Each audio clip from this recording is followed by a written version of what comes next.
Good afternoon. My name is Cindy Brown. I'm the Education and Collections Manager at Smithsonian Gardens.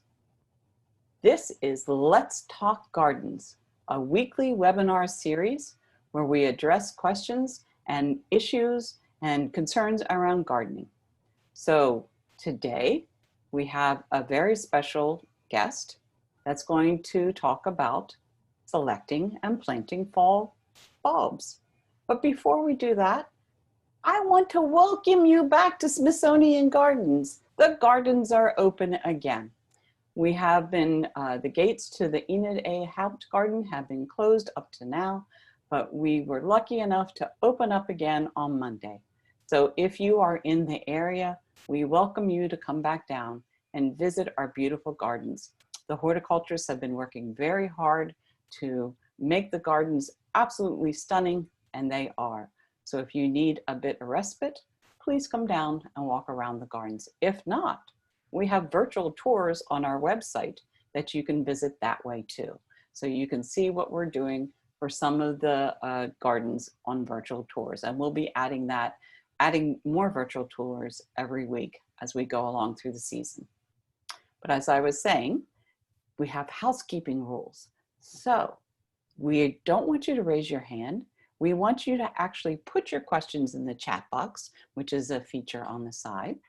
We also want you, for optimal conditions, to close all your other browser windows, and then you should get the best presentation that you're able to do on our network that we're sharing this presentation with you. So with those things going, we want to be able to introduce our speaker today. And after we introduce the speaker, Christine, the speaker, is going to talk about selecting and planting fall bulbs. And I'll come back on afterwards and I will ask the questions that you put in the chat box, and we'll continue the conversation after her presentation. So Christine Abelow is a horticulturist that is the lead horticulturist at the National Museum of the American Indian. And so she's going to talk to us about one of her favorite subjects, which is why I put the tulips in the back. So we're going to start with bulbs. Thank you, Christine. Sure. Thank you for having me today. As Cindy mentioned, I'm the horticulturalist over at the National Museum of the American Indian Museum. And of course, we're dealing with a lot of native plants and ethnobotanical plants over there. But I went ahead and selected the topic on bulbs because it's something that I like to plant at home and have done for many years. And I want to share some information with you so you can do the same thing at home. So we're going to go over bulbs, just some tips and tricks and things about selecting them, and not get into the specifics so much about individual varieties or cultivars, things like that. This is just going to be a sort of a overall view of bulbs, fall bulbs in particular, to get everybody up to speed and ready to buy their bulbs in the next couple of weeks.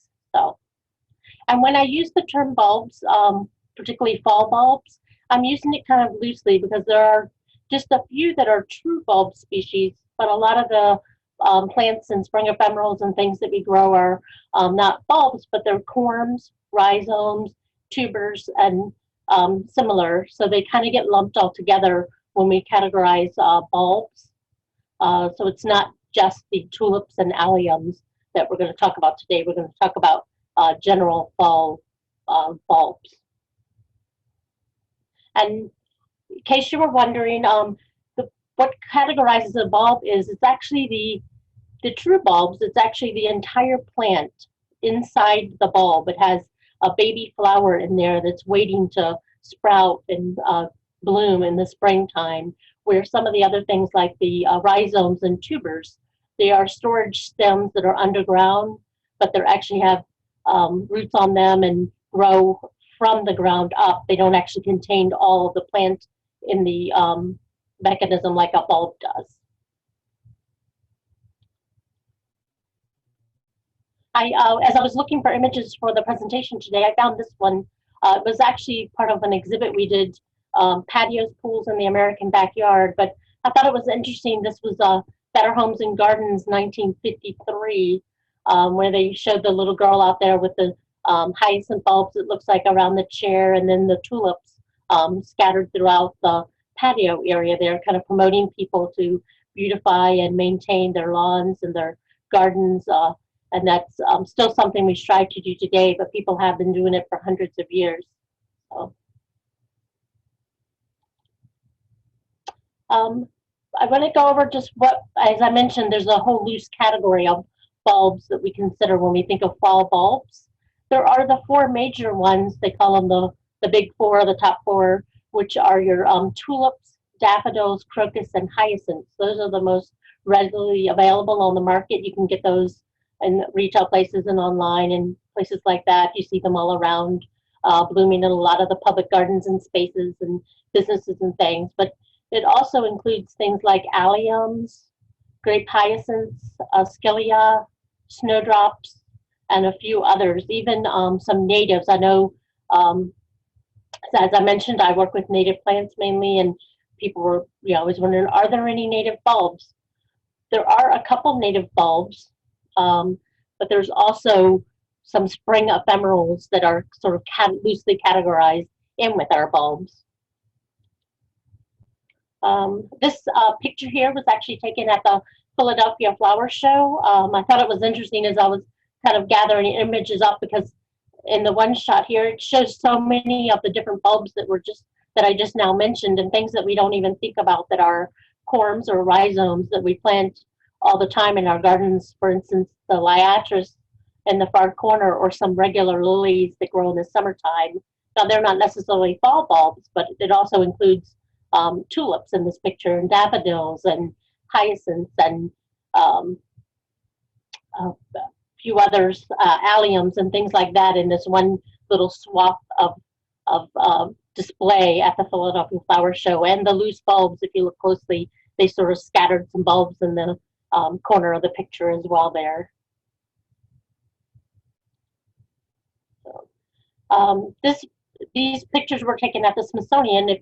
I know we have this guest online today that might be all around the country, or maybe even out of the country from different places around the world. But I'm going to kind of focus my attention today on just the Washington, D.C.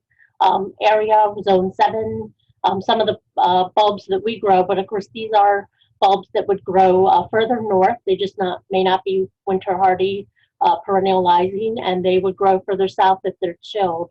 And then you could also modify them for containers and things like that if you were in a dry or arid, rocky area, something like that.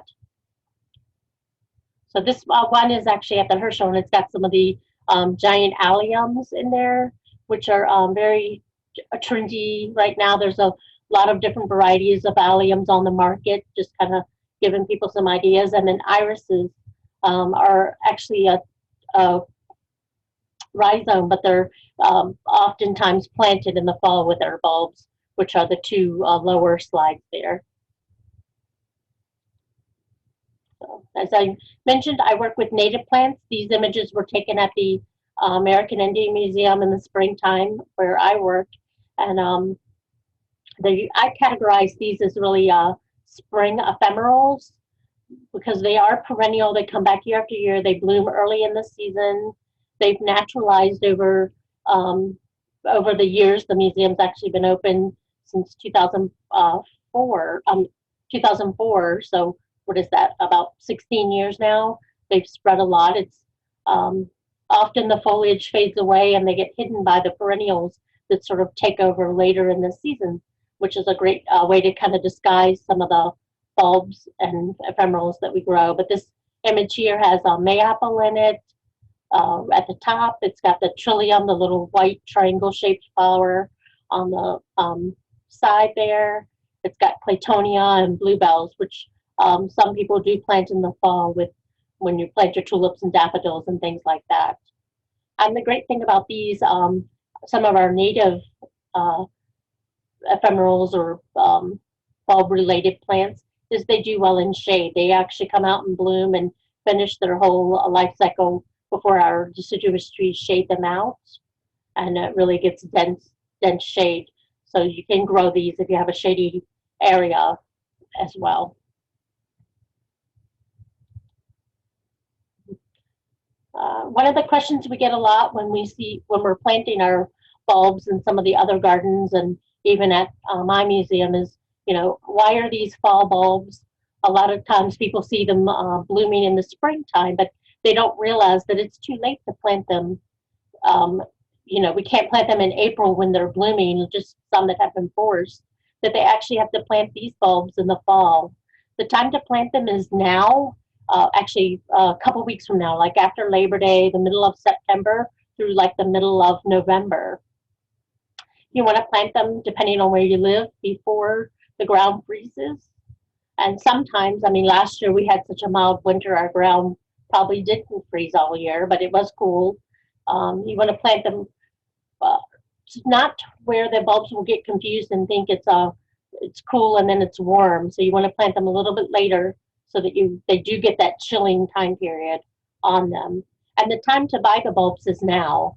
If I was searching around at some of the retail stores near me, and I didn't actually find too many out on the market yet. I found some tulips and some daffodils so far, but just start to look around at the garden centers and your retail locations for bulbs in the stores. They should appear very soon.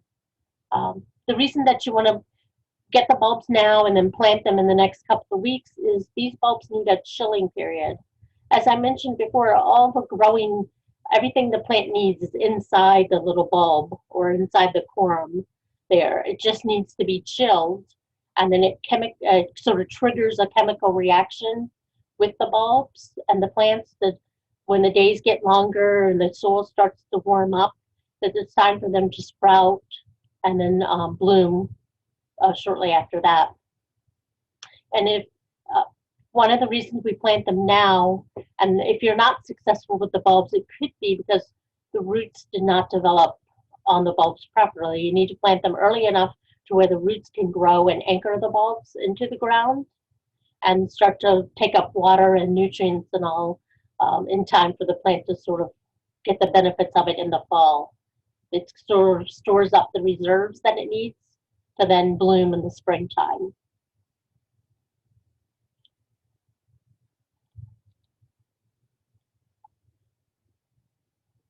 When you're thinking about growing bulbs or selecting some for your own garden at home, you should think about the conditions that you have. Bulbs are, they're easy to grow. They're very low maintenance in general, but you do need to have certain conditions to make them perform the best they can.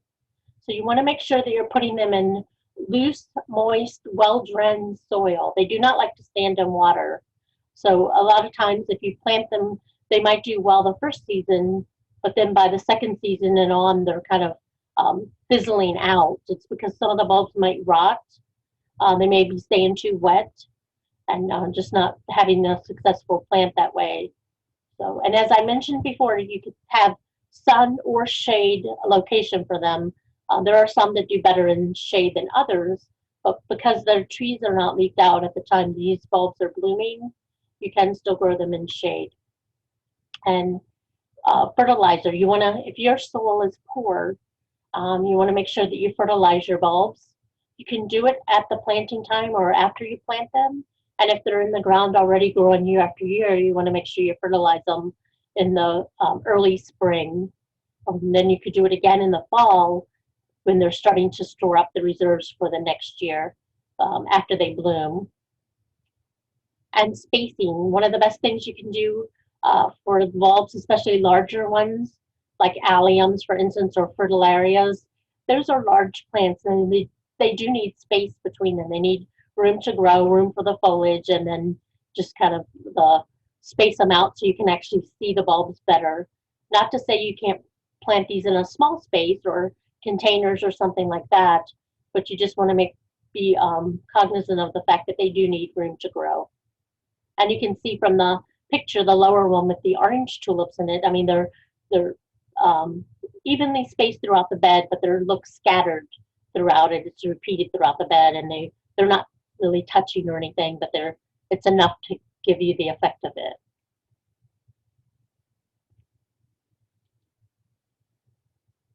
As I mentioned a few minutes ago, you want to make sure you put the bulbs in before the ground freezes. And then if you have any conditions with standing water, you could add some sand to it in the bottom of the holes, or mix in some sand into your soil so you get the good drainage in there. Not the best options for a real clay type of soil.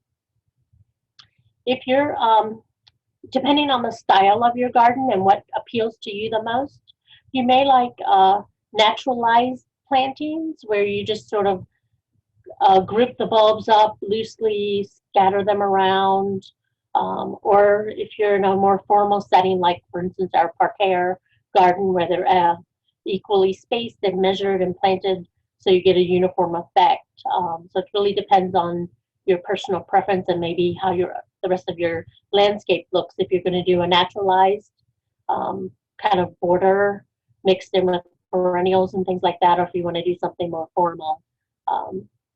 And I know a lot of people are picky about the color of plants that they use around their house, and in their landscaping they only use certain colors that maybe go with their bricks and their trim and things like that. So think about the color as well. And as I mentioned before, a lot of the bulbs do well around other trees and shrubs because they're actually shaded a little bit, and then they stay cooler, they die down, and you don't even notice them that way. And with the Washington, D.C. area, some of the bulbs that I'm talking about, for instance, like tulips, even though we're buying them each year, we're treating them as annuals because they do not consistently and reliably come back year after year. So we just plant them. We might do here at Smithsonian when we plant. I mean, it's thousands of bulbs that get planted at a time, so it's not 25 or something like that. But we might do pink one year and yellow the next year, that kind of thing, because we can't rely on them to come back consistently in a formal garden setting. So, but there are a couple varieties of tulips that are perennializing, but most of the showier ones, the Darwins and the earlies and lates and things like that, the peritonal, are better treated as annuals for us in our area. This was just a couple shots of some tulips and some mixed bulb plantings. They're great to mix in with your pansies. You can sort of double plant. You could put your bulbs in first and then plant your pansies over top of them. You could also use things like, in our area, parsley is another one, cabbages and kales, some of the herbs, things like that, to kind of go over top of the bulbs and hide them, or plant them among perennials. And I thought it was interesting, the one in the center photo, the black and white one, was actually, I think, in the early 1900s up in New York, where they planted, and it was like 30 or 40,000 tulip bulbs on display in this one garden. So kind of color blocking there.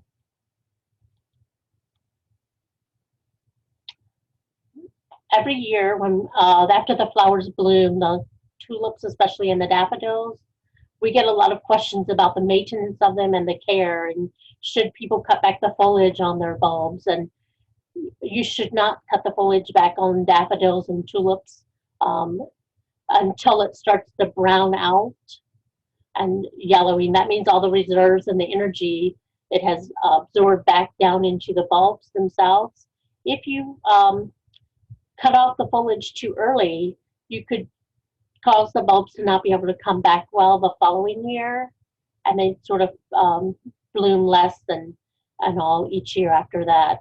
So I know it's not the most attractive look for a short period of time, but if you could plant them among other perennials, grasses and ferns are great for hiding the foliage on them, and just kind of disguise it and overlook it for about 6 or 8 weeks on it. Usually it disappears by June around here, and you don't even notice it. And in my own garden at home, I never cut them back. I let them die down on their own. I sort of rake it up a little bit, snip it just a little bit if need be, but usually I just let them naturally die down and come back. And I've had some tulips in my own flower bed for, it was 19 years this year, and they still bloom. I'm sorry, I said tulips with daffodils, and they still bloom fine and consistently every year. And I feel like now I need to cut down on the number, but I don't do anything to the foliage. I just let it die down, rake it out, and then kind of hide it with my other perennials and annuals that go in. And fertilizing, I mentioned before about fertilizing them. You can fertilize them right after they bloom or when you plant them, just to kind of help give them a boost.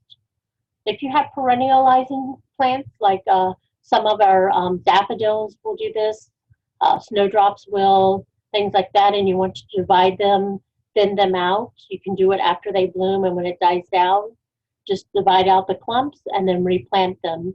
You could also do it in the fall when you're normally planting them anyway, but you'd want to mark your locations so you know where to dig, where to dig them up if you're going to do it a little later in the season.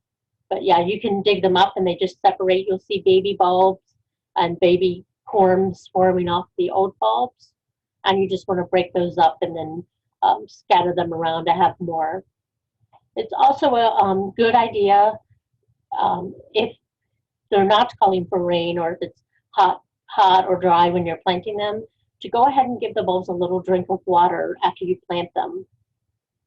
That kind of starts the roots, sort of initiates them to start growing and kind of awakens the bulbs a little bit. And you don't want to have air pockets around them where the bulbs might take a chance of drying out if they, so it doesn't get down good around them that way.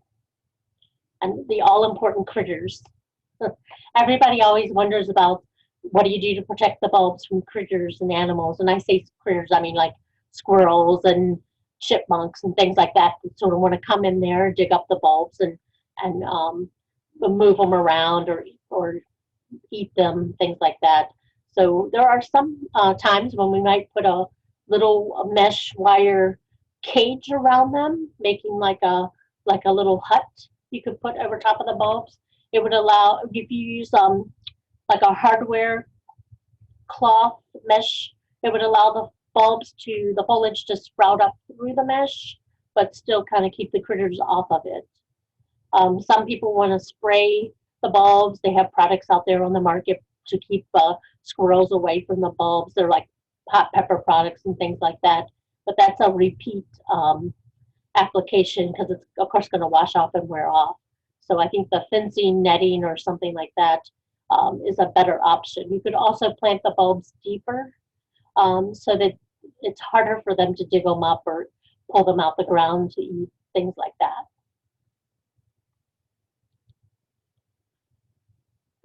When you're actually getting down into the physical planting of bulbs, you, as a general rule of thumb, you want to plant them 2 or 3 times deeper than the size of the bulb. So if you think about a crocus bulb, it's a little tiny, you know, almost looks like a disc, and it's only like 1 inch. So you could get by with putting that about 3 or 4 inches deep. But something like a top grade daffodil or tulip bulb, those are 3 or 4 inches deep. So you actually want to dig down and get them in the ground around 8, 9, 10 inches deep, maybe, you know, digging a bigger hole to get them down lower that way.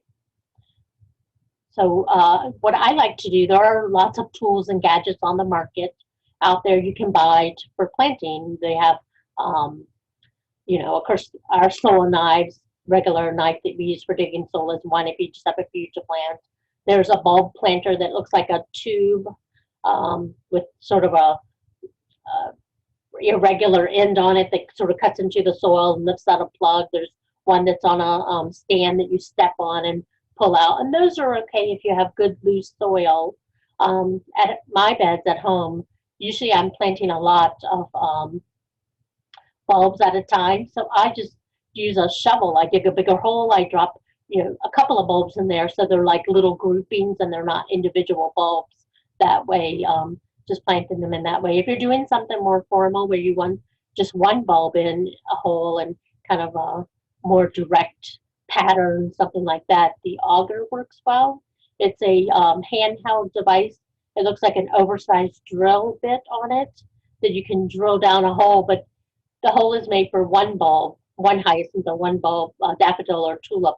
You could drop a couple little ones in there, but it's a small diameter, so you're only going to be putting one hole, one bulb in each hole at that time. And one other thing is sometimes it's a little hard to tell what direction to plant the bulbs when you get them. With tulips and daffodils and hyacinths, they are it's easier to tell because they actually are true bulb shaped. The pointed end goes up, and if you look at the bottom, you can actually see where the old roots were and the old leaf pieces where they sort of attach to the base. So you just want to put those so the top, the pointed end is facing up, and the other ones like crocuses and some of the tubers and the alliums and cannas or irises, things like that, when it might be a little hard to tell, just put them in there sideways. And the plant is has contractile roots on it, and it knows to sort of upright itself and then grow and sort of root itself in the proper direction. And it's like and then as far as the foliage, it knows it's phototropic and it knows to go toward the light. So if you put them in sideways because you're not really sure, it will correct itself that way. And another tip, if you want to do something that looks naturalized, like a border or something type of planting like that, I know a lot of times with us that do this all the time in our jobs, we'll just take the bulbs and we'll just mix them up together if you're doing 2 or 3 varieties, and then we just toss them out and sort of scatter them in the bed and then go back and plant them. So we're not falsely creating a pattern to it. It's all random that way, and it just looks more natural if you want to do like a mixed border or something that looks natural, like it's been there for a while. And layering the bulbs is another good trick if you want to extend the bloom time, because we have early blooming bulbs and late blooming bulbs, and of course these all don't bloom at the same time. It's like snowdrops and then crocus and then early tulips, and goes on down to like alliums and irises being late bloomers. So you could layer your bulbs in there by having some crocuses and then follow it up with some early daffodils and then some mid-season tulips in one area or container or something like that, and really have bloom that lasts for a couple of months by selecting varieties that bloom at different times. This is a picture, as I mentioned, when we are planting bulbs, we're planting thousands of bulbs at a time. The one on the my left side is crocus bulbs, and you can see, I mean, that's thousands of them that come in, and tulip bulbs on the yellow bags there, and it's hundreds of them that go in to make fill up some of the beds that we're doing.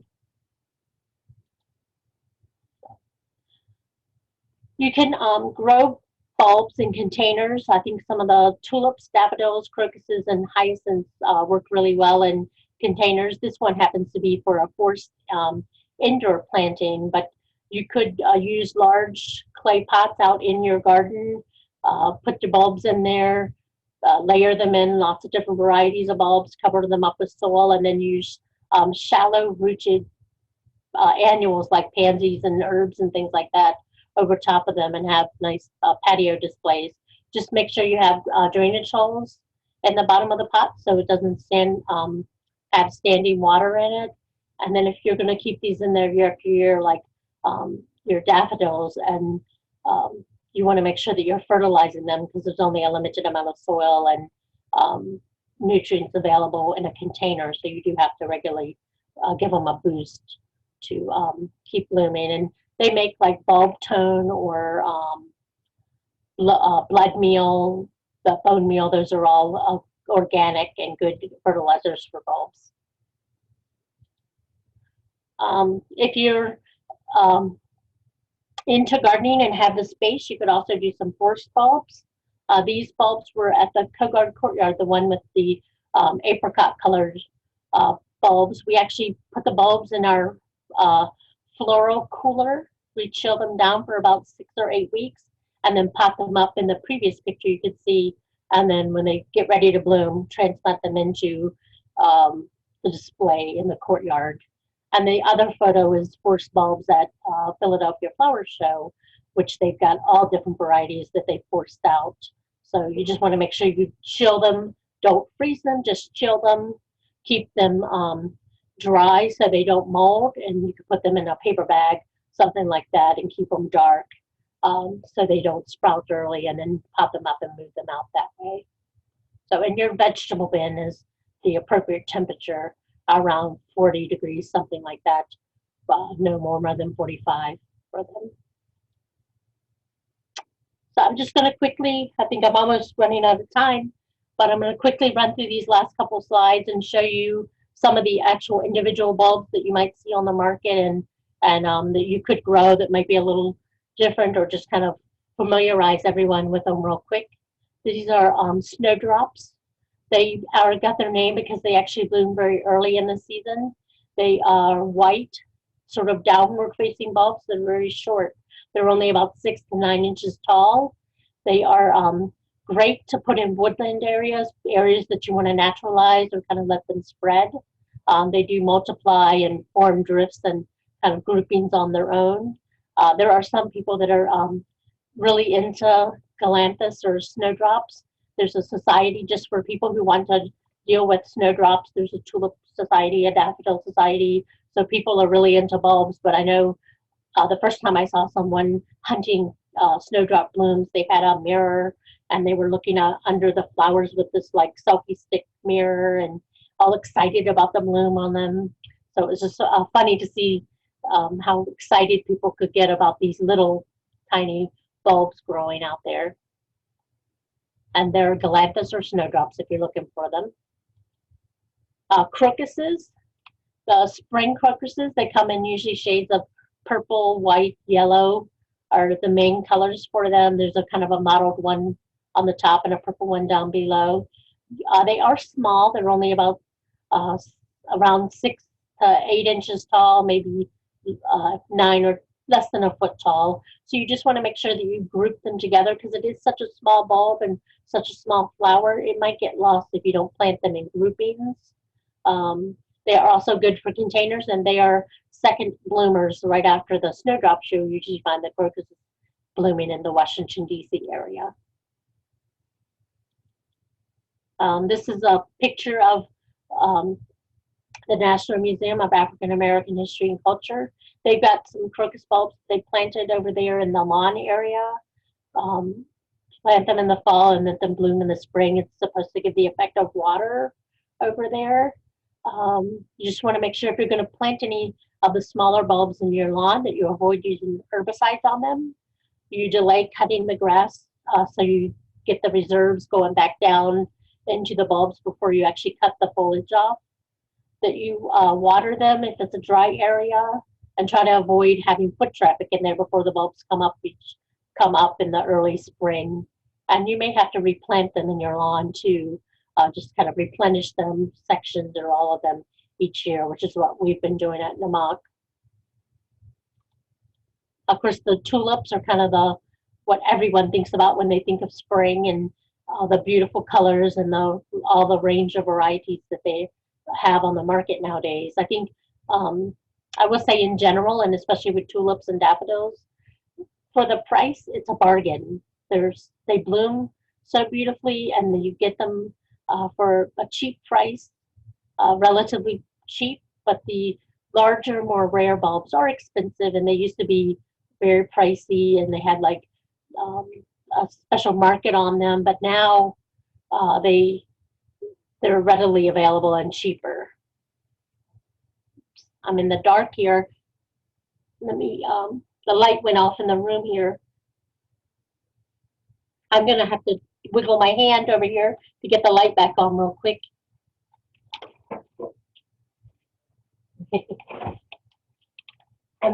Thank you for turning it back on. Sorry about that. Okay, I'm back. Let's see, but caution with tulips is that deer love them. If you have them growing in your yard and you're susceptible to deer damage, you probably need to fence them off or kind of put up deterrents around to keep the deer from eating them, or put them in containers on your deck or something like that. With daffodils or narcissus bulbs, Narcissus is the Latin name on them. They're very easy to grow. They are perennializing. They grow, come back year after year. They make larger clumps. They spread.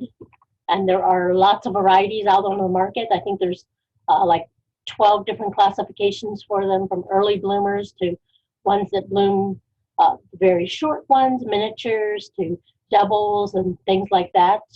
And they're cheap. They're relatively inexpensive to buy, and a good deal if you want pops of color in the springtime. Just a couple more little shots of some of the varieties out there.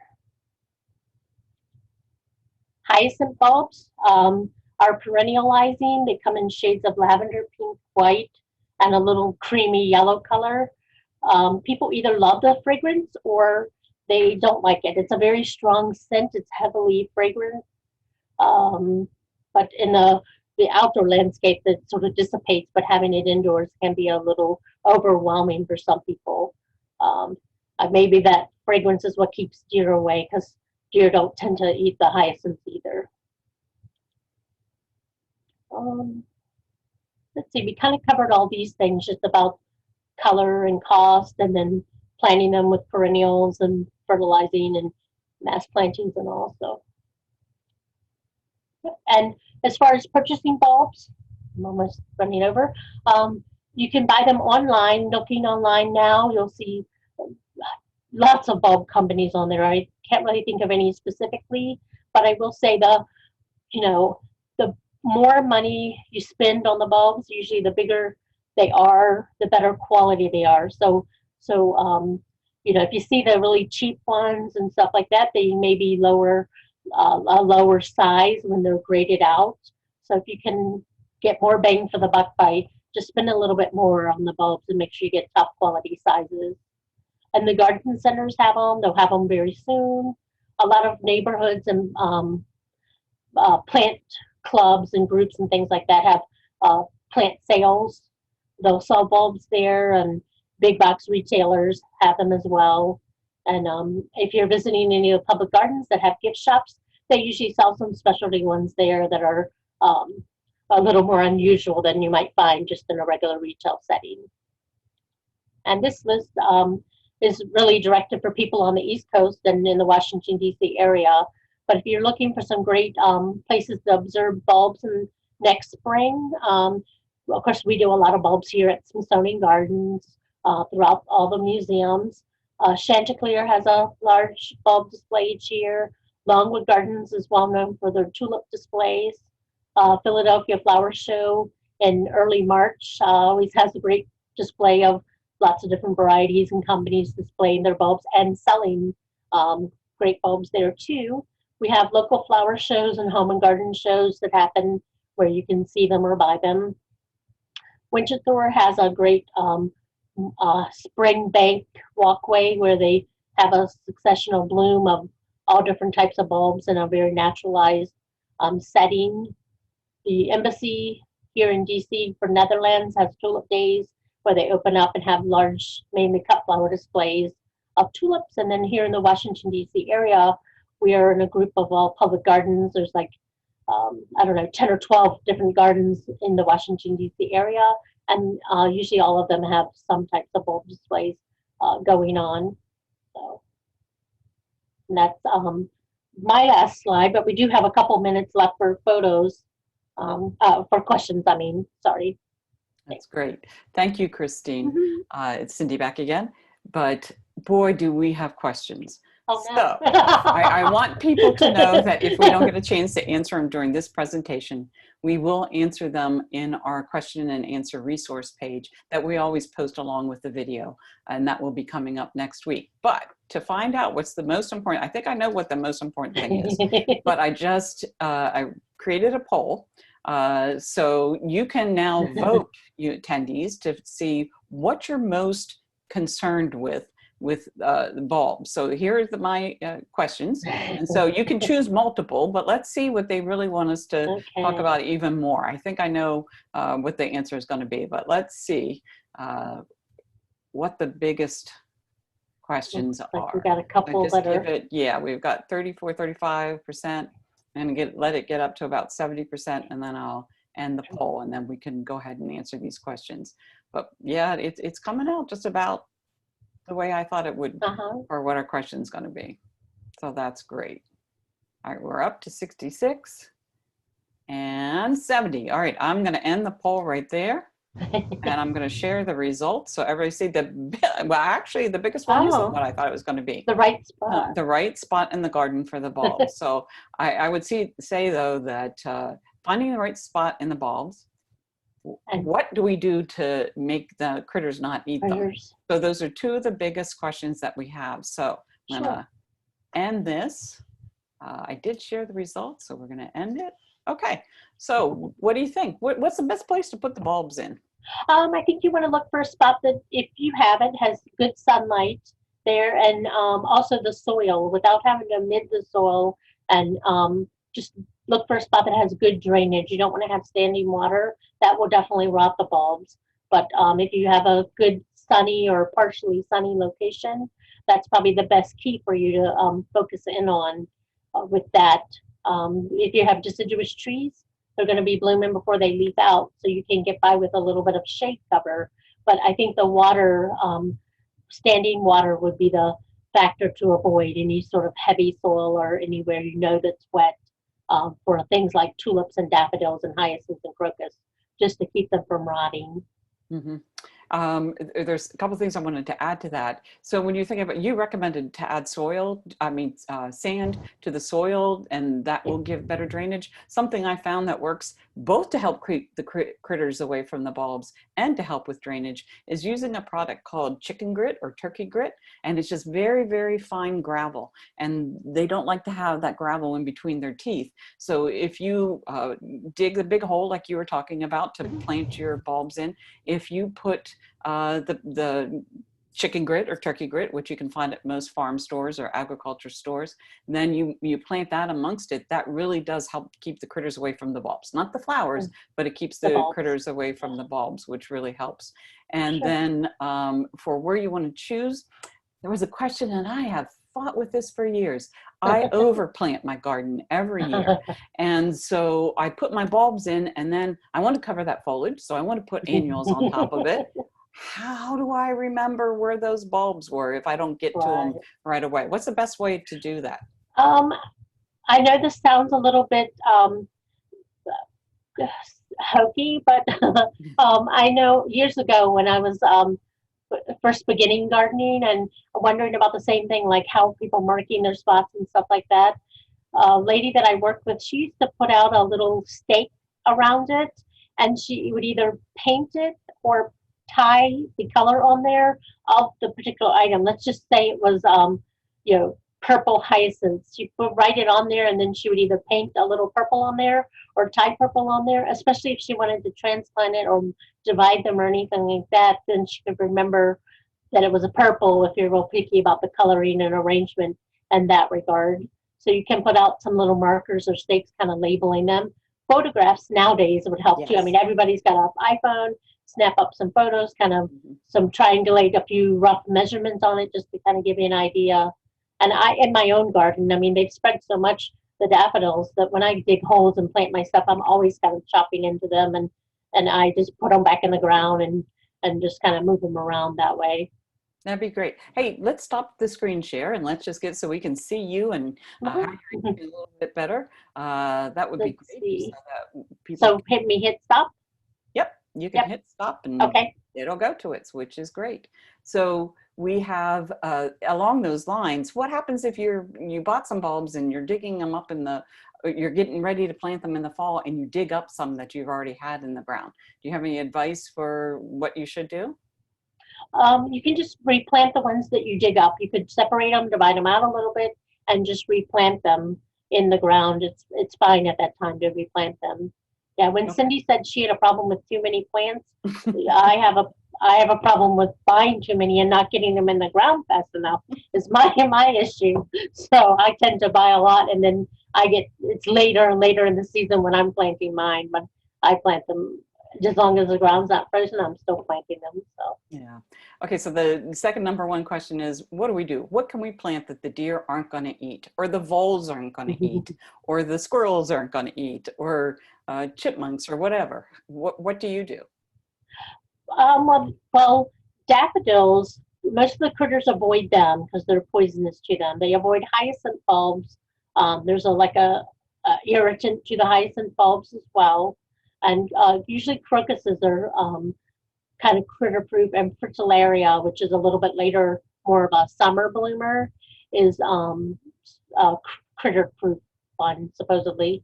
But I think a lot of public gardens, and I was looking on their websites and stuff as I was researching for this, the wire mesh cloth kind of cages, Mm-hmm. or even some of them even do it on the bottom around the bulbs. Mm-hmm. So it's almost like a suitcase, if you will, of wire.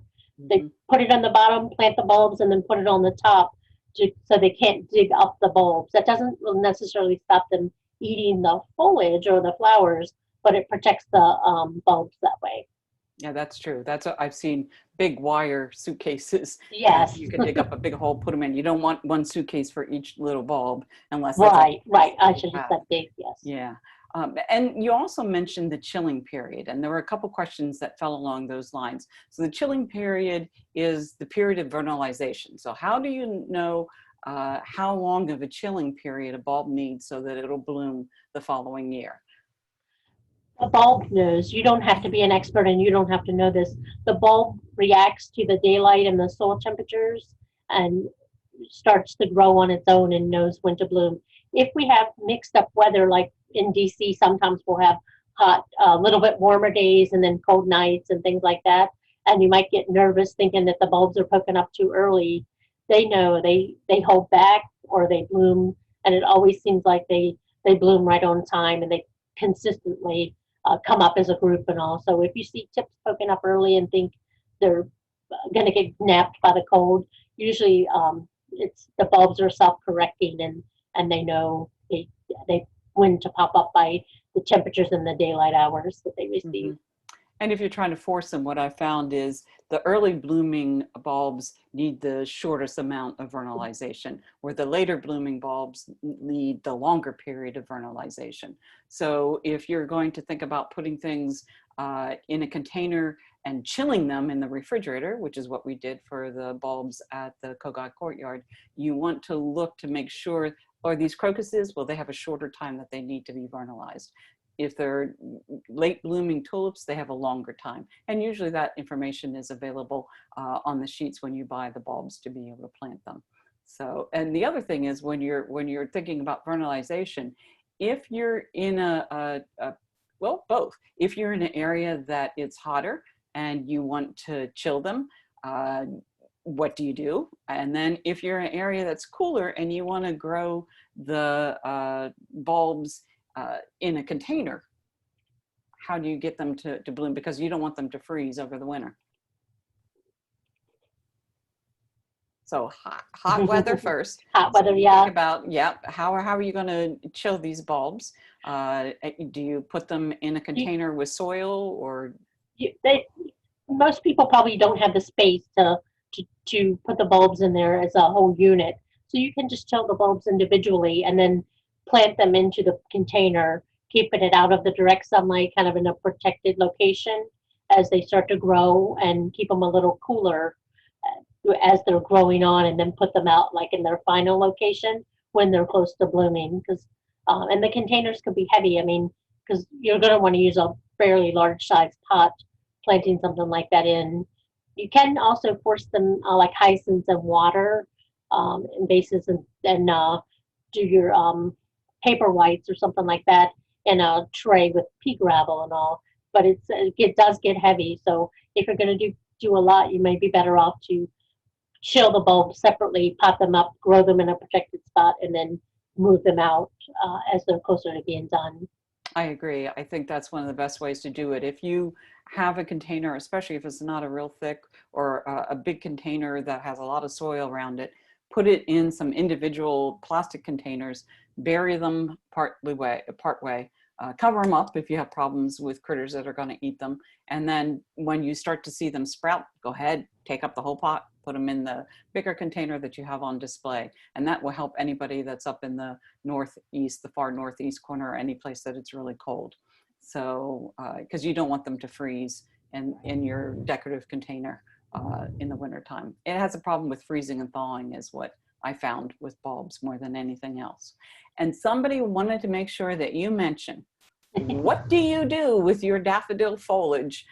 Do you tie it up? Do you cut it into cute little bows? Do you? I have seen that done in some gardens where they spend a lot of time knotting it up and braiding it up and rubber banding it in weird shapes and all. I don't do any of that with mine. I just let them naturally start to die down. Usually when they brown out or turn yellow, I just sort of lightly take a small rake, like a handheld rake, in there. If the leaves pull up, off of the plant naturally, I know it's ready. And then if they're still hanging out and it gets a little later in the season, I might trim them off a little bit. But I always wait until they're at least turning yellow and brown on their own, because that's putting energy back into the bulbs. Mm-hmm. And it may be a little bit of an eyesore we have to kind of overlook for a short while, but I think the benefits of doing that for the next year's bloom, it's worth it. So. Yeah, it's worth it, because if we think of the leaves like solar panels, and they're trying to absorb as much sun and go through photosynthesis as much as possible to store that energy down in the bulbs. That's a way to think about it, that you have those bulbs, the leaves that are out there to gather the energy for the next year. If you mess with them and tie up the leaves, or no, you're reducing the amount, the surface area, so you're reducing your solar panels, so that doesn't work. So if you're a real neat knit gardener, maybe you should go for the minor bulbs instead of some of the big daffodils that have the huge leaves, because the leaves will die out quicker. With that though, somebody said, well, what kind of tulips? They love this combination that we do, the purple bulb that you had, the purple tulip bulb that you had at the beginning of the presentation. I don't know if you know the name. If not, we'll ask Michael, he's the gardener that tends the hopped garden. So we can always find out and post it.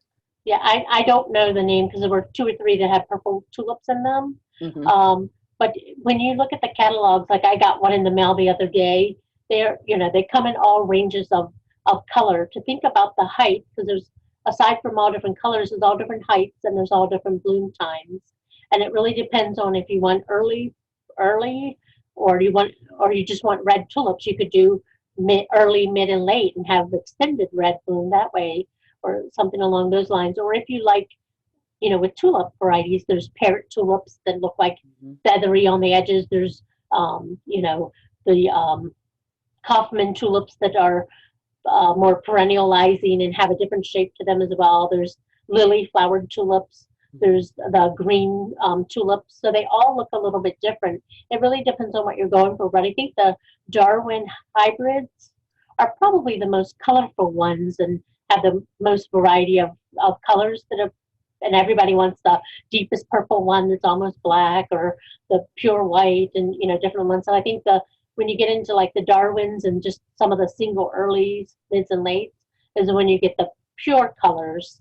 The specialty ones are more mixed up leaves and mottled and all, but I'm really partial to the Rembrandt ones. They're multi-colors on the leaves, the petals, and I like the look of that with solid colors below it.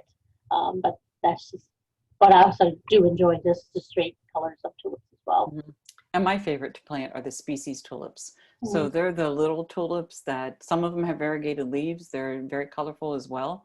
Clausiana, Cynthia, there's a bunch of different species tulips that work very well, and they reliably come back year after year for a certain amount of years. I can't say they're going to live as long as some of your other perennials, but they do a good job of coming back as long as you don't crowd them, as long as you fertilize them, and as long as you don't have them overwhelmed with something else, a shrub or something else that you plant near them. So think about species tulips if you want them to come back year after year. The Kaufman do as well, which is really a nice tulip to put in the ground. So economic or not.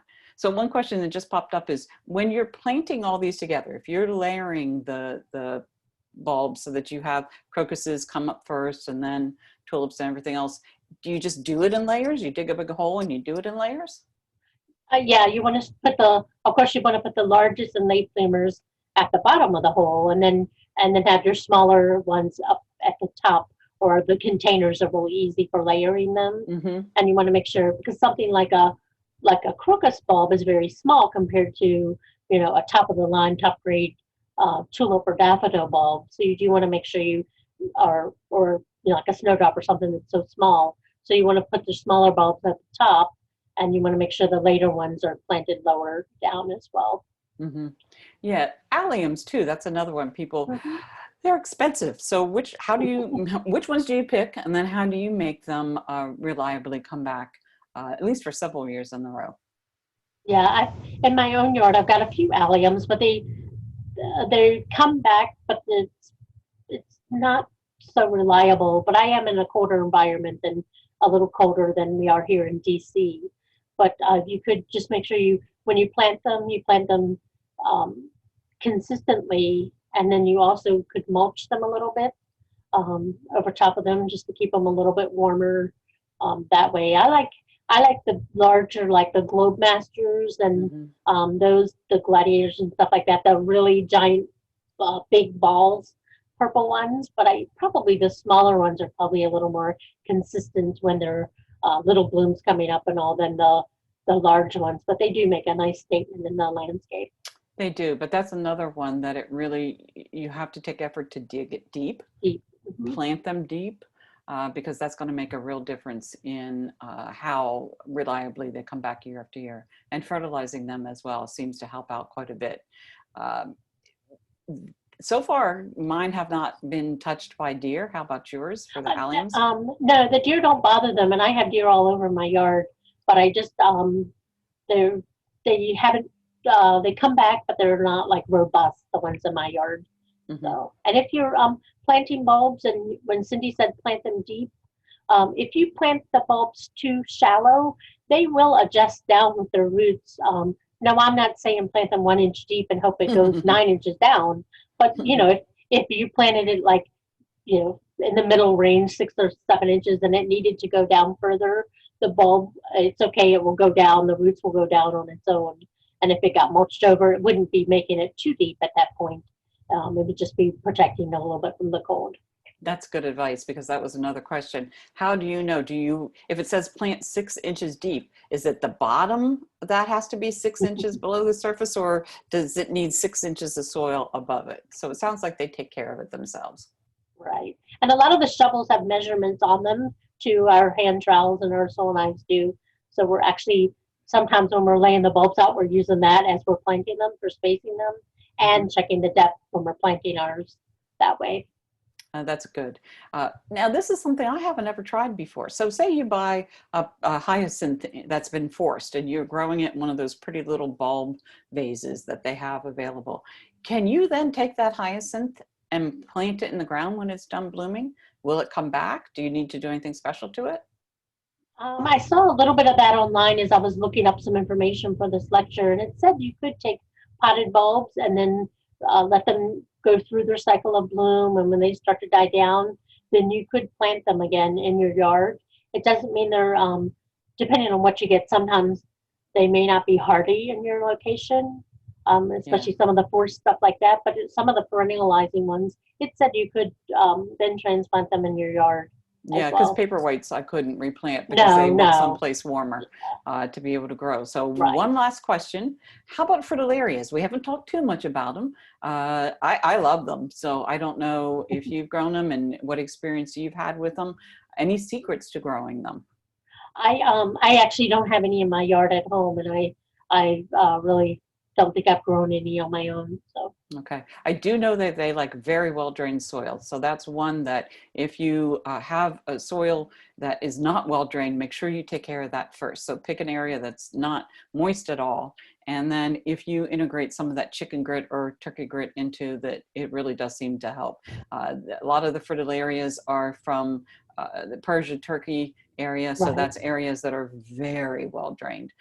So think about that when you're growing. It's always good to know where your plant is from, whether it be a bulb, perennial, a tree, because then that will give you a hint as to what you need to do to be able to have it successfully grow in your garden.